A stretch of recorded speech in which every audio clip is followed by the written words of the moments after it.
جی میرا سوال یہ ہے کہ حضرت عمر رضی اللہ تعالیٰ عنہ کے بارے میں پیش کیا جاتا ہے کہ انہوں نے بدعت کو اچھی بدعت بھی کہا، اس کے باوجود ہمارے یہاں ایسا کیوں ہے کہ بدعت کو صرف گمراہی کہا جاتا ہے؟ اس کا جواب دے دیجیے برائے کرم۔ ارے بھائی اس کا جواب 1000 بار ہو چکا ہم لوگوں کے یہاں، تو نہیں کیا کہیں میں جو ہے نہیں سنوں گا، آپ آپ تھوڑا جو دے ہے دیتے رہے۔ خیر خیر مختصر جو ہے، آپ جو ہے پہلے پچھلی اسٹریم اگر جا کے دیکھیں گے نا، بدعات پہ جو ہم لوگوں نے اسٹریم کی ہوئی ہے اس میں جو ہے صاف طریقے سے موجود ہے۔ حضرت عمر رضی اللہ تعالی عنہ نے جو اچھی اور بری بدعات کہی، بھی بدعات کا ایک اصطلاحی معنی ہے، ایک لغوی معنی ہے۔ میرے یہ موبائل سے میں پروگرام کر رہا ہوں، اب موبائل کا ایک معنی ہے، موبائل کا ڈکشنری معنی ہے، اور ایک موبائل کس کو کہتے ہیں وہ ہے۔ ایک ہمارے ہاتھ میں ابھی جو ہے کتاب ہے، اب کتاب کا ایک معنی جو ہے ڈکشنری معنی ہے کتبہ یکتبوں کا، اور ایک کتاب کا اصطلاحی معنی ہے بھئی کتاب کس کو کہتے ہیں، تو اس ایک شیپ ہوگا یا اس طرح کی چیزیں ان کو کتاب کہتے ہیں۔ تو یہ فرق جو ہے تمام لفظوں میں ہوا کرتا ہے، اور الفاظ کبھی اصطلاحی معنی میں یعنی ایک ٹرم کے لحاظ سے استعمال ہوتے ہیں، اور کبھی جو زبان میں جو معنی آ رہا ہے ڈکشنری معنی اس میں استعمال ہوتے ہیں۔ حدیث کا معنی گفتگو ہوتا ہے، بات ہوتا ہے، لیکن جب فن حدیث میں حدیث کا معنی بولا جاتا ہے، اس کا لفظ استعمال کیا جاتا ہے، تو پھر ہر اس چیز کے لیے استعمال ہوتا ہے جو رسول اللہ صلی اللہ علیہ وسلم کی طرف کوئی بھی قول عمل تقریر منسوب ہو۔ تو جب ہم بدعت بولتے ہیں تو ایک ٹرم ہے، وہ کہ اصطلاح ہے۔ حضرت عمر رضی اللہ تعالی عنہ نے اس کو ڈکشنری معنی میں جو اس زبان میں جو بدعت کا معنی تھا، بدعت معنی نئی چیز، بدعت معنی نئی چیز، آج بھی بولا جاتا ہے بدعت کا لفظ، بدعت کا لفظ جو ہے آج بھی بولا جاتا ہے نئی چیز کے جو ہے تناظر میں۔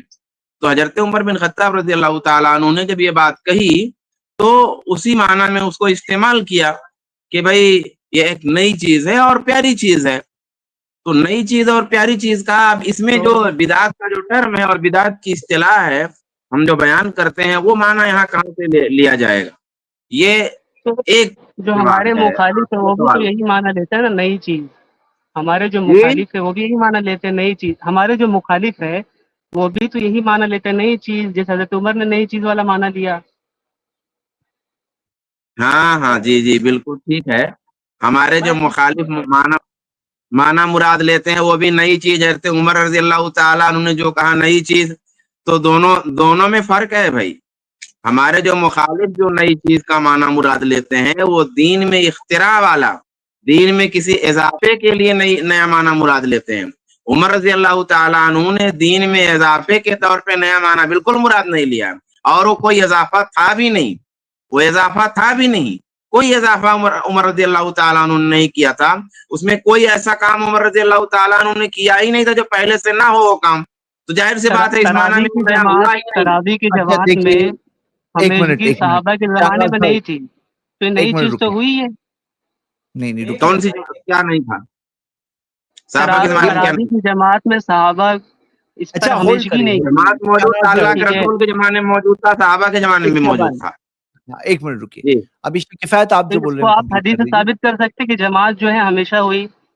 ہمیشہ وہی ثابت شہناز کر بھائی، سکتے۔ ہاں دیکھیے صحیح بخاری کی جو روایت ہے نا، حدیث نمبر 2010، اس میں جا کے آپ دیکھیں گے تو جہاں یہ ہے کہ عمر رضی اللہ تعالی عنہ مسجد میں آئے، صحیح بخاری کی روایت ہے، تو آپ نے دیکھا کہ لوگ تراویح کی نماز پڑھ رہے ہیں، تو اس میں ہے کہ ایک آدمی، کچھ لوگ ایسے اکیلے اکیلے پڑھ رہے ہیں، اور اسی میں ہے کہ وَيُصَلِّ الرَّجُلُ وَيُصَلِّ بِصَلَاةِ الرَّحْلِ، لیکن کہیں پہ کیا ہے کہ ایک آدمی کھڑا ہے اور پیچھے ایک جماعت کھڑی ہے۔ یہ صحیح بخاری کی اسی حدیث میں ہے جس کے الفاظ آپ کوٹ کر رہے ہیں بدعت والا، اس پہ بھی میں آتا ہوں۔ تو صحیح بخاری کی وہ حدیث کہہ رہی ہے کہ جماعت کے ساتھ نماز پہلے سے چلی آ رہی تھی۔ عمر رضی اللہ تعالیٰ نے کیا کیا؟ انہوں نے کوئی ایسا نہیں کہ جماعت نہیں ہو رہی تھی جماعت ہو رہی تھی، لیکن جماعت کے ساتھ ساتھ ایک آپشن یہ بھی تھا کہ لوگ اکیلے بھی اسی مسجد میں پڑھ سکتے تھے، پڑھتے تھے لوگ۔ اور اللہ کے نبی صلی اللہ علیہ وسلم کے دور میں بھی یہی ہوتا تھا، جماعت سے نماز ہوتی تھی اور اکیلے بھی کوئی پڑھتا تھا۔ لیکن 3 دن کا کیا ہوا تھا کہ اللہ کے نبی صلی اللہ علیہ وسلم جب مصلی پر آ گئے تو وہ جو اکیلے نماز پڑھ رہے تھے ادھر ادھر، وہ سب چھوڑ کے اللہ کے نبی صلی اللہ علیہ وسلم کے پیچھے کھڑے ہو گئے۔ تو یہ ایک الگ کیفیت ہوگی۔